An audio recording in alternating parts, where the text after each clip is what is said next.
গতকাল দুপুর ১টার দিকে ২ বছরের শিশু সন্তান সাজিদ এবং আরেকটি কোলের সন্তানকে নিয়ে তার মা রুনা লাইলা ঠিক এই জায়গাটিতে এসেছিলেন একটি কাজে, যেখানে আসলে ধানের কাটার পর যে অবশিষ্ট থাকে সে নাড়ার আবরণ ছিল, নাড়ার স্তূপ ছিল, নাড়ার স্তূপের উপর দিয়ে হেঁটে যাচ্ছিলেন ছেলে সাজিদ এবং মা রুনা বেগম।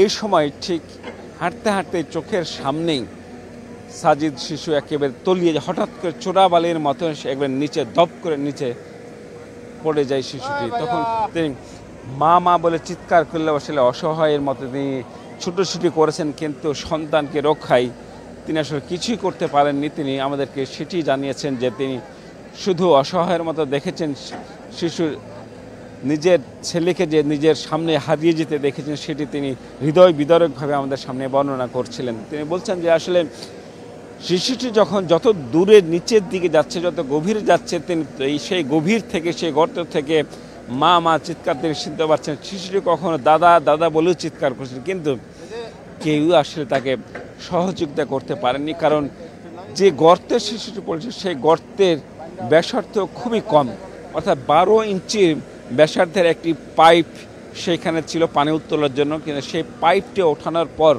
যেটুকু গর্ত থাকে সেই ব্যাসার্ধের গর্তেই তিনি পড়ে গেছেন। সেই শিশুটি পড়ে গেছে, সেখান থেকে তাকে তোলা বা তাকে উদ্ধার করা এখনো সম্ভব হয়নি।